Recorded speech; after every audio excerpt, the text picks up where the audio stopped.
sabi naman ito isa, Sir, si Amy tahimik. Hindi ho, hindi lang ho tayo nag-google. Ito hindi ko kinakampiyan si Senator Amy ha. Alam nyo, binabanatan ko yan eh. Kaya lang, pumatas naman tayo. Pagpasensya nyo na ha. Kung pumupo na ako ng medyo sumasablay tayo ng konti ng hirit eh. Yung mga, alam nyo, ako, alam nyo yan, number 1, ayaw na ayaw ko yan si Senator Amy. Alam nyo yan, di ba? Ilang beses ko na sinabi sa inyo yan. Sa tingin ko, walang pinagkaiba yan. Oh. Pero let's give, alam mo, a unbiased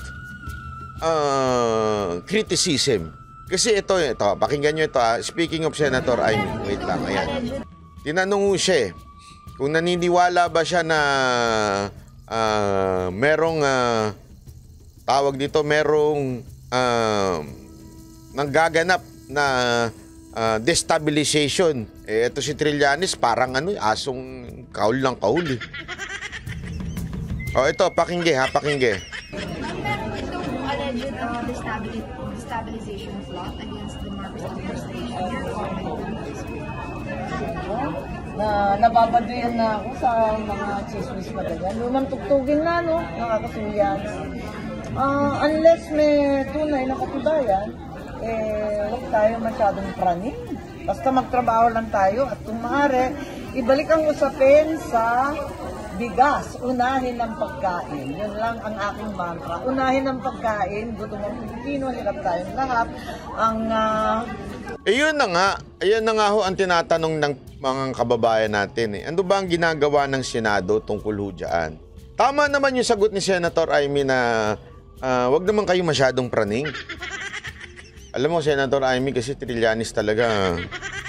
Mga praning. Hindi ko alam kung bakit praning si Senator Trillanes ha. Ay, dating Senator. Kapitan Trillanes. Ay, di. Ewan ko kung mananalo barangay captain yun. Kagawad. Ay, di rin. Tanod Trillanes. Di kaya? Bigyan nyo naman ng konting katungkulan yung mama. Si Tanod Trillanes. Hindi ko sure kung kung anong nasa isip ni Tanod Trillanes. Pati pulis dinamay. Ayan tuloy, kinontra na siya na ng kamera, ng kapulisan. Ngayon naman, si Senator Amy. Diba? Sabi nito isa, grabe naman. Paano matanod at duwag siya? Gago! Grabe naman kayo, wag ganun. Hindi, kaya nga alam nyo, Senator Amy, tama ka sa sagot mo. Na wag naman tayong wag na tayong mapraning.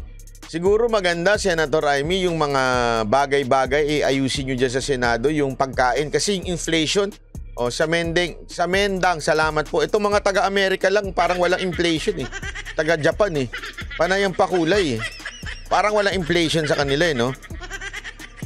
Sa atin, grabe yung inflation, tumaas na naman po eh. Yun dapat ang focus ng gobyerno ngayon eh. Hindi kung saan-saan eh. Ating bigas na nasa 60 piso kada kilo ay hindi makatarungan. Thank you, ma'am. Hindi ko alam. Wala akong alam. Wala akong nakikitang katibayan, kundi ang kapraningan ng mga tao. Pero you don't see them doing that, yung destabilization. Grabe yung tanong Ang tanong sa kanya, sa tingin mo ba may destabilization? Sagot niya, wala. Napapraning tayo mga tao. Siyempre, yung media kailangan pumitik ng konti. Sa tingin nyo, hindi ginagawa ng mga mga nagpapalabas ng mga maisog na yan, mga pideya na yan. Eto, sagot ni Amy, Senator Amy. Is there any proof? Provide the proof and then let's have a look at it. Yun, buti pa. Is there any proof? Is there any proof? Yun ang tanong dyan. Is there any proof na merong destabilization ginagawa ang mga Duterte? Is there any proof? Doon sa ibang, di ako makapagsalita doon sa iba. Ayoko magsalita tungkol doon sa iba. Pero pagdating mo sa mga Duterte, meron ba? Laging bukang bibig ni Pangulong Duterte yan eh. Ayaw niya ng revolusyon. Ayaw niya.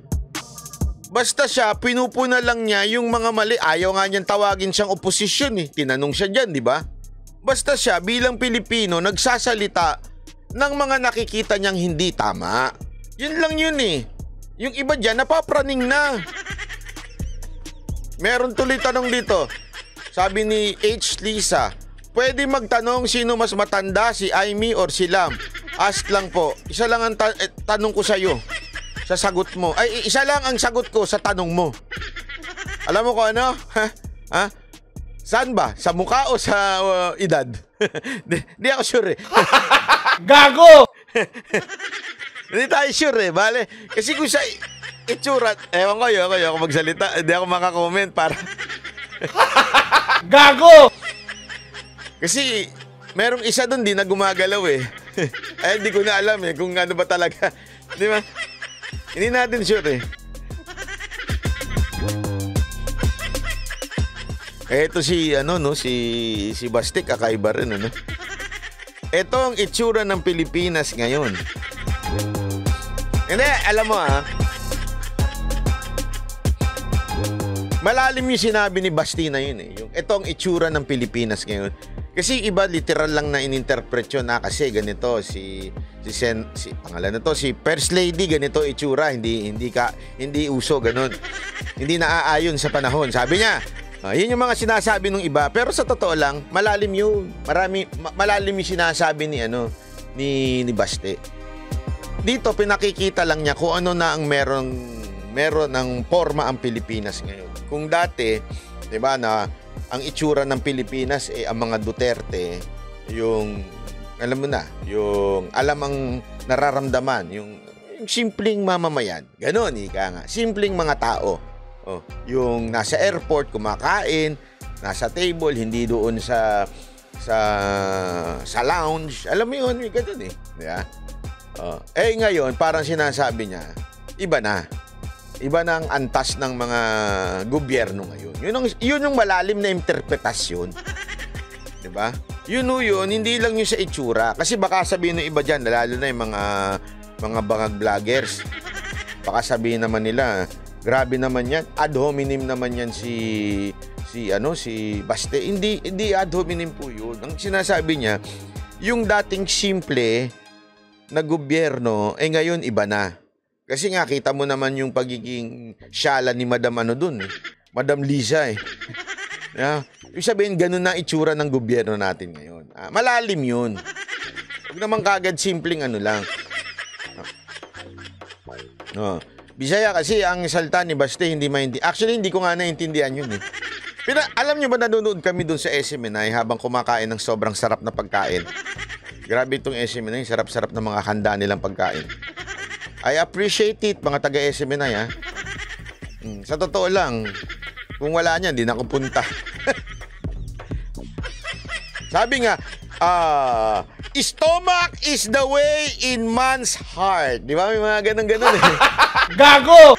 Kaya dapat kayo mga kababaihan, magaling kayo magluto. Kasi may ganun eh. Di totoo naman.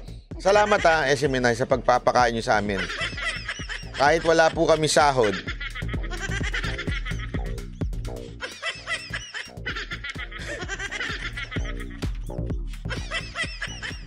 Uy grabe kayo Martir ang banateros. Walang allowance, walang sahod. Pagkain lang ang kapalit. Kasi nga dahil sa puso. Ganun. Ganun po ang siste. And anyway, sinasabi lang natin yan kasi alam naman natin, sasabihin na naman ng mga bangag vloggers, ad hominem si Basta. Hindi ad hominem yun. Malalim ang dahilan nun. Nung sinasabi niya lang ganun. Hindi lang yun sa itsura.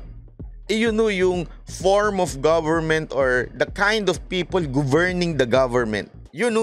Malalim mo yun. Wag mo tayong bida-bida dyan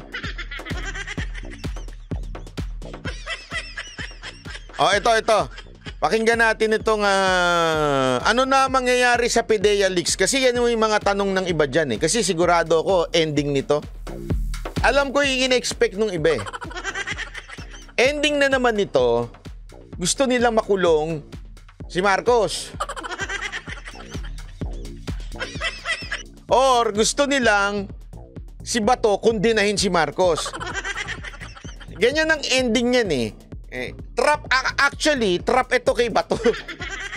Itong PIDEA leaks na... Ako, ito lang.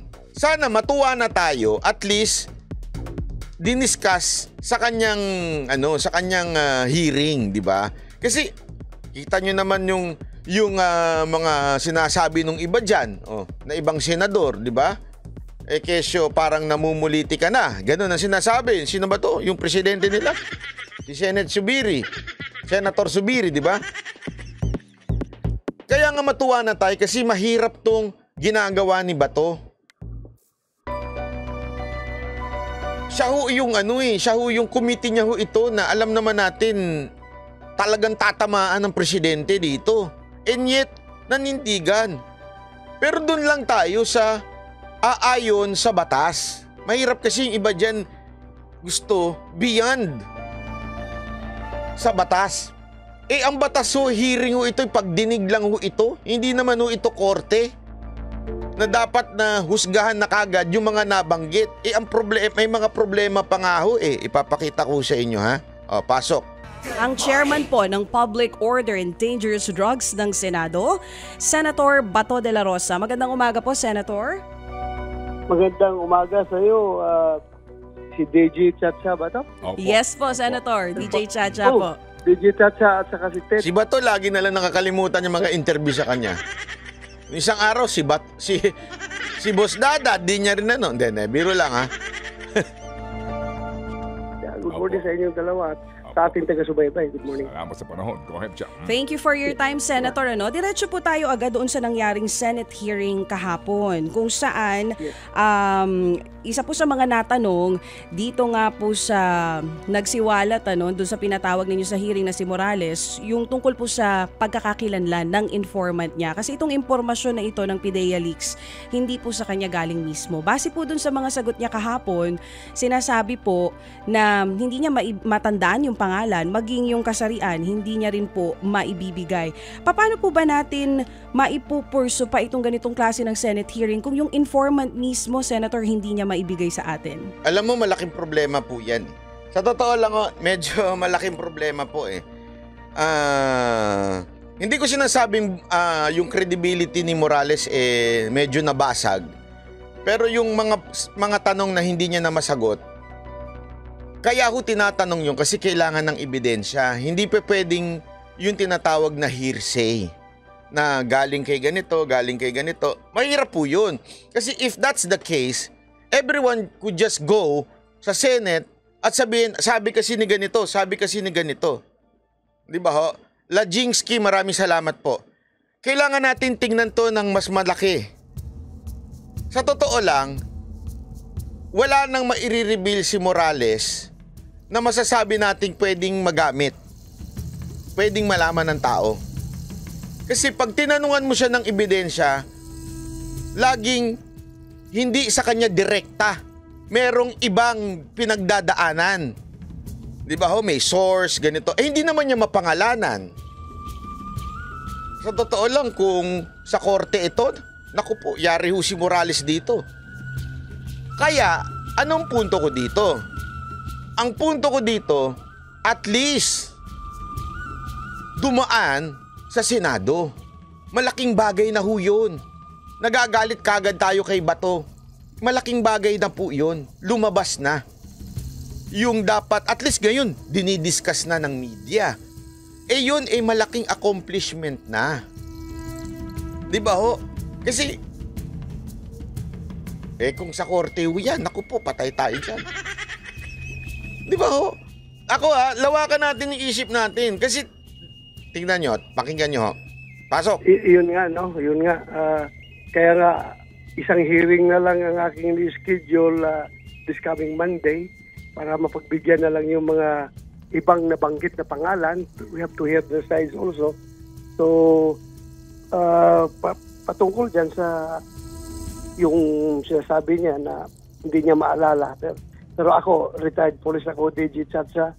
Pareho kami, kung operator siya ng PIDEA, operator din ako ng PNP ng matagal. Alam ko po yan, ang duda ko sa kanya is ayaw lang niya ilaglag yung pangalan ng kanyang informant dahil nga... Yan, maganda nga dyan. Pinagtanggol niya si Morales. Sinabi niya, I give the benefit of the doubt na ayaw lang niyang ilaglag yung kanyang source. Diba? Meron kami yung code of conduct between handler at saka confidential agents na confidential informants na walang laglagan. Hindi talaga ilabas yung mga pangalan ng informant mo pag ganun. So, duda ko yan ang nasa isip niya ngayon. Alam mo, eto sabi ng iba, tama kayo eh. Hindi po pwedeng i-reveal ang informant. Tama ka, Josie. Etong matindi. Buti hindi siya diniin ni Bato. Kung ibang senador yan, tulad ni Jinggoy. Tama, mali. Kasi may humihirit na naman dyan eh. Nag-iba ka na ng tono, Banat Bay. Alis na ako. Bye-bye. Ako na nagtanggal sa'yo. Huwag kang mag-alala. Hindi mo na makikita tong live ko. No. Kung gusto mo magpakatanga at isarado isip mo, I will do you a favor. Naintindihan natin dito? Naintindihan ni Bato eh, na yung resource person o yung si Morales, hindi niya pwedeng i-reveal yung kanyang informant. Buti hindi nagdiin si Bato. Sa totoo lang, kung ibang senador yan, naku po, pwede ka makontempt dyan. Hihiritan ka na kung ano-ano. Tapos nagagalit tayo kay Bato. Siguro, bigyan natin benefit of the doubt na hindi niya maalala ko, no? Pero may duda ako na alam niya yan. At hindi lang niya mailaglag dahil nga ayaw niyang masira yung relasyon niyo sa yung informant. Dahil buhay din ng informant na nakataya dyan pag ilaglag mo.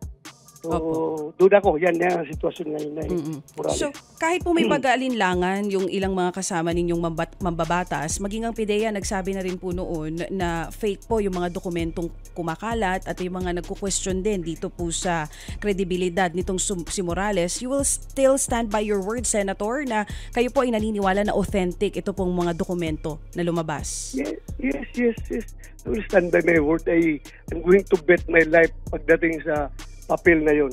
Sigurado ako dahil nga... Itong isang bagay na ito na hindi pa rin maintindihan ng iba. Paulit-ulit niya sinasabi, I stand by my words. Authentic yan. Doon pa lang mabigat na yun Yun na yun Yun na mismo yun Authentic yan. Ano pang gusto nyo marinig? Yung mga warprick dyan. Ang basihan ko, unang-una, yun, inamin ni Morales na siyang gumawa, siyang pumirma. Pangalawa, inamin ng PIDEA na yung mga sasakyan nga nakalista doon sa na maggagamitin nila pag-conduct ng surveillance and casing operations. Sabi nito, pwede palang isiwalat ang confidential informant, Banat Bay. Hindi nga Hindi ka nakikinig? Hindi ka nakikinig o talagang sarado lang ang isip mo? Kaya nga sinabi, hindi nga pinush ni Bato Hindi nyo ba na Pero kung sa iba yan, ipupush yan. Naku, maniwala kayo kung sa iba yan, wala na, kulong na yan. Kita mo nga ginawa kay Ka Eric di ba? Tsaka kay Baduy Ang punto ko dito, i-appreciate naman natin, at least gayon, nandito na sa balita ito. Doon sa kundo ni Spencer! Hello? Shout out! Marcel Soriano ay pawang mga sasakyan ng organic vehicle ng PIDEA at ang isa pa doon ay identified na personal na vehicle ng team leader ni Morales na si Francia. At pangatlo, ito ay mahirap ma-debunk dahil nga yung claim ng nagpapatunay ito na hindi ito AI generated or computer generated. Beben Matinong, salamat. Yung dokumento na ito, makita natin kahit na soft copy lang yung nagkakalat, pero makita natin na yung papel na yan ay talagang old file dahil nga makita natin doon sa Xerox copy or photocopy yung butas ng puncher na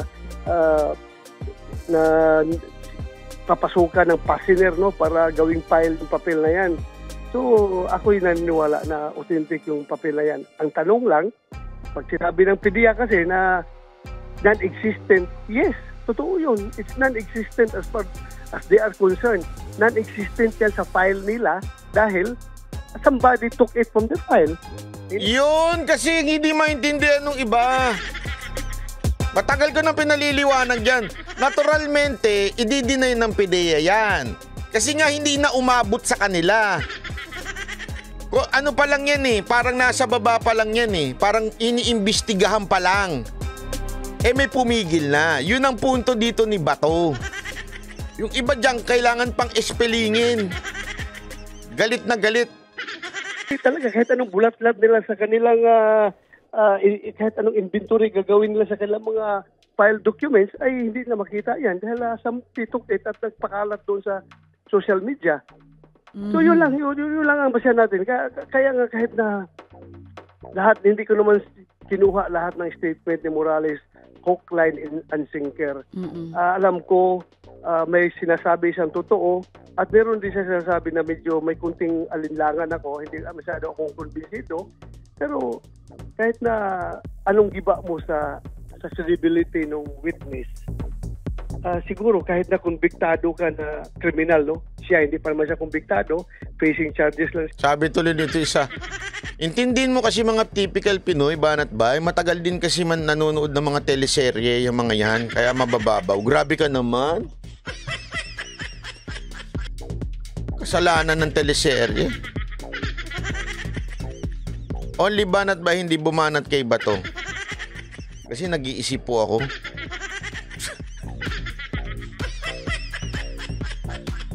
At saka si Pangulong Duterte, diba? Pinagtanggol niya ng bonggang-bongga si Bato. Yung iba nga sabi sarado pa isip eh. Hindi pinagtanggol ni Pangulong Duterte yan. Pinariringgan niya si Bato. Gago! Ganong kasarado ang isip ng ilan nating mga kababayan. Lupit ano? Ewan ko talaga. No comment ako. Siya, kahit gano'ng kakumbiktadong kriminal, you still have your own piece of truth naman siguro. Hindi naman natin pwede sabihin na porke Triple N Sohiri Black. Ayan, ang ganda na sinabi ni Bato. Kasi, di ba, binabalik sa kanya yung mga kaso niya, natanggal, si Morales. Anong sabi nito ni Bato? Hindi naman porket, nagkasala na o kaya wala ng truth sa sinasabi. Tanga na lang talaga hindi makaintindi dito kay Bato. Dapat sa inyo, kutusan talaga. masamang tao ka, kriminal ka, wala kang talagang karapatan magsabi ng katotohanan, di ba? So, kaya tayo, that's the purpose of the hearing. Pakinggan natin lahat ng sinasabi nila at i-evaluate natin according to evidence at saka Alemi, salamat po. yung ating konsensya. Yun.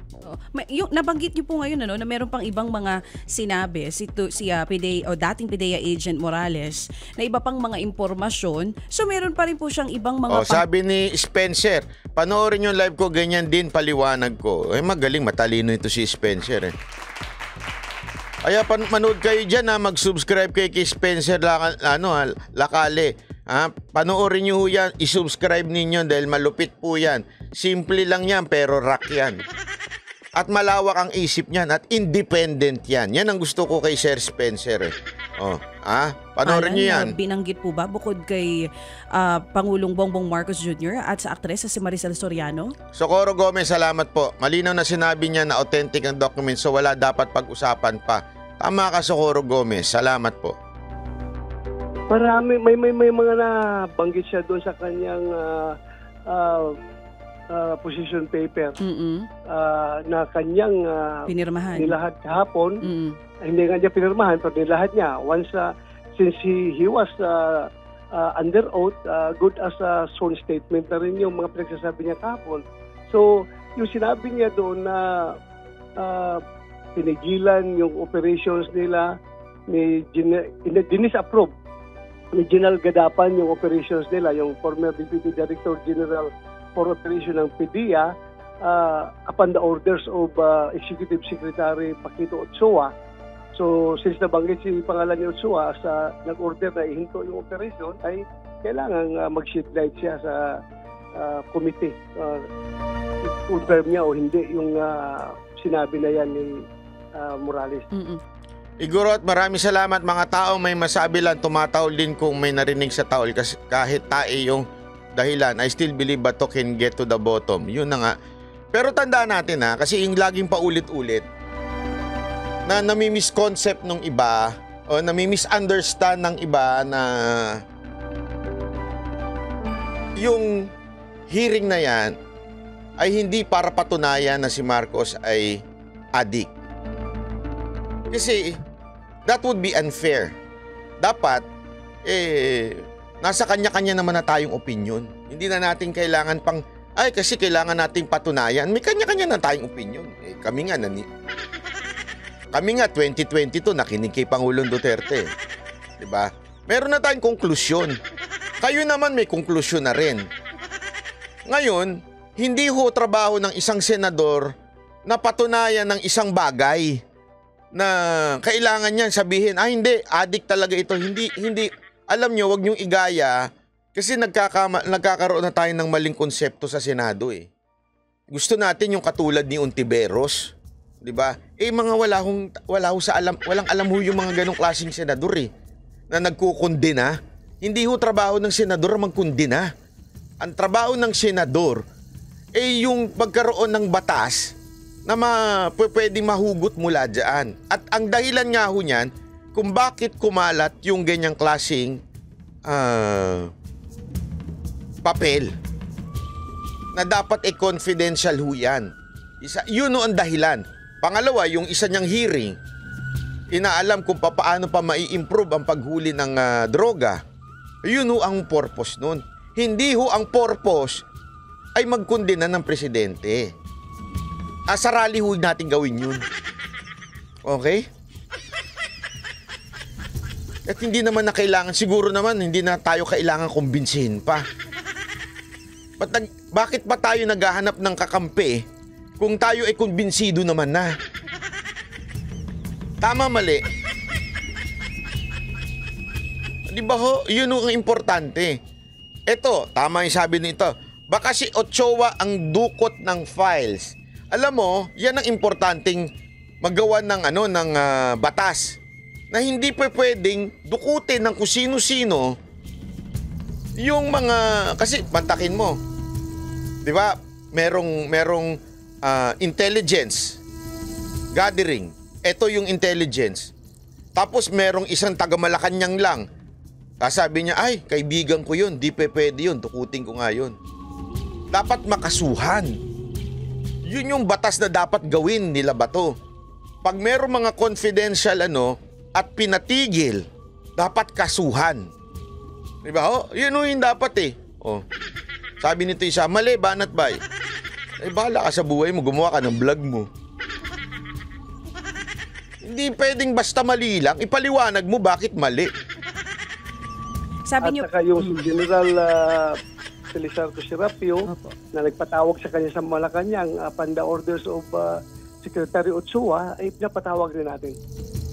so sabi niyo po, marami pang ibang mga pangalan o personalidad ang nabanggit. Pero sa susunod na hearing, ipatatawag pa po ba yung iba or magfo-focus na po kayo doon sa sinasabi ninyo na ang talagang probe nito, yung leak ng confidential documents? Never naman tayo nawala sa ating focus, no? Yung ating yung direksyon ng ating hearing ay investigation in aid of legislation. Yan, sabi nito, Bantay Bayan TV at batasan na drug test para sa susunod na mga tatakbo. Di ba sinabi naman ni Bato yan? Agree siya dyan. Gusto niya yan. Malay natin. Antayin natin yung kanyang yan ang i-push natin kay Bato. Senador ka, di ba? Gusto mo yan? Ano mo yan? Gawin mong batas yan. Pag di mo nagawang batas yan, puro ka daldal. Puro ka ngawa. Yan ang ipapush natin kay Senator Bato. Magagawa tayo ng policies para mahinto na itong mga paglilik ng classified documents. Diyan tayo nakapokus sa ating Vincent Tampo, salamat. Hearing. Hindi po tayo nag-iimbestiga in aid of persecution. I-persecute natin yung kung sino yung mga taong nandoon sa dokumento na yun. So wala pong katotohanan yung mga kumakalat. Sabi nito, di ba sabi nung ibang si Subiri at ibang senador, hindi ko alam si ibang senador, hindi ako nakapanood ng news. Basta nakita ko si Subiri, parang pinatitigil niya kasi nagiging political na daw. Buti nga hindi tinitigil ni Bato di ba? at sinasabi ng iba na parang naging platform po yung Senado ng mga alegasyon na lang nitong mga diehard Duterte vloggers.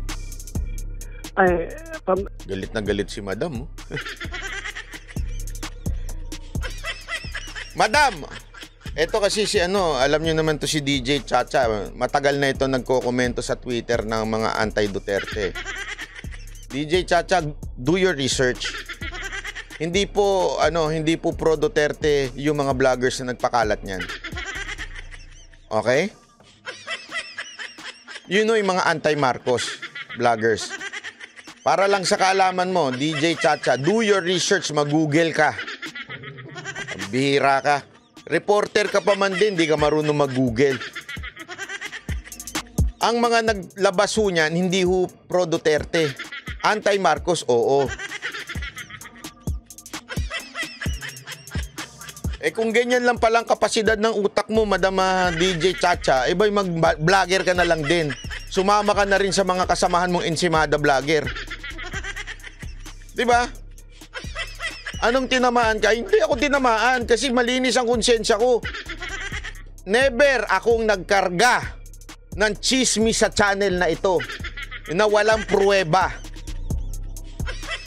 Laging sinisigurado na sinasaliksik ko at sinisigurado natin pag may impormasyon ay merong ebidensya. Ganyan sa channel natin, never nangyari yan. Yung mga talagang Duterte supporter, marami kasi ng vlogger ngayon eh. Ganito, eto papaliwanag ko lang sa inyo para alam ninyo mga tanga kayong mga nanonood na dilawan. Kayo mga dilawan kasi, sige. Binansagan mo kaming mga Duterte supporter lahat kayo babansagan namin kayong dilawan. Kayong mga dilawan, hindi porket oposisyon o nagkikriticize sa gobyerno ay pro Duterte na. Marami yan. Meron dyan, anti-Marcos lang. Meron dyan, for the views vloggers lang. At meron dyan talagang Duterte supporter at nakikinig sa Pangulong Duterte. Sa kumpas ng ating Pangulo. I-define mo na maayos. Sablay ka na naman eh. Sablay na nga yung mga tweet-tweet mo eh. In the first place, from the very beginning, kinlaro ko talaga yung objective ng aking hearing. Kaya kahit na yan nga mahirap sa atin. Mahirap. Medyo hirap rin yung committee ko, particularly ako being the chairman, dahil galit sa akin yung mga DDS, yung mga Duterte diehard supporters. Bakit hindi ko daw dinidiinan yung Presidente Marcos? Senator Bato, hindi ho totoo yan. Hindi, sige, siguro yung iba. Pero yung mga tunay na DDS, makikinig ho sa inyo. Kasi alam namin si Pangulong Duterte yung kumpas niya. Yung mga totoo hindi yung mga nagpapanggap. Ang dami na kasi yung nagpapanggap eh. Sorry pero it's about time. It's about time to put a divider. Hindi na ako papayag na yung mga Duterte supporter na supposedly malawak ang isip, matatalino biglang nagiging makitid na utak dahil lang sa ilang mga anti-Marcos. Pasensya na Senator Bato, yung mga sinasabi nyo hindi totoo yan na yung mga DDS. Ang tunay na DDS may tiwala kay Pangulong Duterte at sa inyo. Ako naniniwala ako dyan. Yung mga tunay na DDS yung mga nagpapanggap mga walang kwenta yan, huwag nyo nang pansinin. Tapos doon naman sa Malacanang, galit sa akin ng Malacanang, bakit ako nag-conduct na investigation? Ayun ang problema natin ngayon. Pero hindi ko yung pinoproblema. Bahala na. Basta I'm just doing my mandate being the chairman of the committee or Senate Committee on Public Order and Dangerous Drug. Gawin ko yung aking trabaho. Otherwise, I will be remiss of my mandate as the chairman. So, trabaho lang po ito. Kung saan ito hantong, bahala na. Wala lang kung dyan. Basta trabaho lang. At saka may dagdag pa pala sa mga oposisyon. Mga conspiracy theorist vlogger.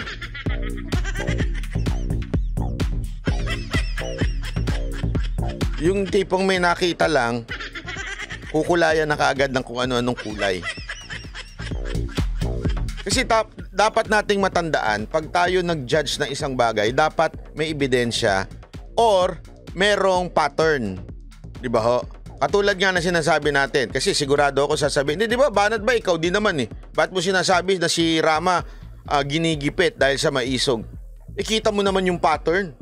Promubahib. Actually, hindi pa nga nagsimula pa yan. Lahat ng mga dubikit kay Pangulong Duterte.